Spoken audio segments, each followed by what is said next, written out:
நளினாவுக்கு அவ குட்டி பையனோட ஒரே போராட்டமா இருந்துச்சு.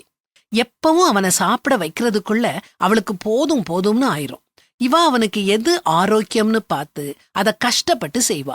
ஆனா குட்டி ஆரவுக்கு அது பிடிக்காது. அவன் ஆசைப்படுறதெல்லாம் பீஸா, பர்கர்ஸ், பிரெஞ்ச் ஃப்ரைஸ், ஐஸ்கிரீம். ஒவ்வொரு தடவை சாப்பிடும் போதும் இதுல ஏதாவது ஒன்ன தரச் சொல்லி அவன் அடம் பிடிக்க, இவ அவனை கண்டிக்க, சாப்பிடும் நேரம் அவங்க வீட்டுல கிட்டத்தட்ட ஒரு போர்க்களம்தான். ஆரவுக்கு காலை சாப்பாட்டுக்கு பிரெஞ்ச் ஃப்ரைஸ், ஐஸ்கிரீம் வேணும். மத்தியானத்துக்கு பீஸா வேணும். ராத்திரிக்கு பர்கர்ஸ் வேணும். சரி, அவன் ஆசைப்படுறானேன்னு தினமும் அவனுக்கு இப்படி கொடுக்க முடியுமா? நிச்சயமா முடியாது. ஏன்னா இது ஆரோக்கியமான உணவு இல்ல. அதனால தான் நளினா அவனோட தினமும் போராட வேண்டியது இருக்குது. நாமும் ஆரவ் மாதிரி தான் இருக்கிறோம்.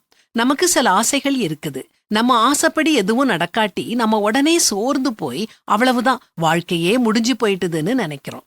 ஆரவ் நளினாவை தொந்தரவு படுத்துறது மாதிரி நாமும் அழுது புலம்புறோம். நாம விரும்புற வழியில நாம ஆசைப்படுறது மாதிரி நம்ம வாழ்க்கை போகணும்னு நாம நினைக்கிறோம்.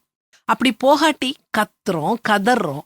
உண்மைய சொல்லப்போனா கடவுள் தம்முடைய வழிகள்ல நம்மள நடத்துறது ஆரோக்கியமான உணவை நமக்கு கொடுக்கறது மாதிரி. கர்த்தருடைய நியாயங்கள் உண்மையும் அவைகள் அனைத்தும் நீதியுமாயிருக்கிறது. அவைகள் பொன்னிலும் மிகுந்த பசும் பொன்னிலும் விரும்பப்படத்தக்கதும் தேனிலும் தேன் கூட்டிலிருந்து ஒழுகும் தெளி தேனிலும் மதுரமுள்ளதுமாயிருக்கிறது அப்படின்னு வேதாகமத்துல வாசிக்கிறோம். இனிமேல் நம்ம இஷ்டத்தை விட்டுட்டு தேவனுடைய சித்தத்துக்கு நம்மள ஒப்பு கொடுத்து அவர் காட்டும் வழியில சந்தோஷமா பயணிப்போம். அவர் நம்மள ஒரு நாளும் கைவிட மாட்டார்.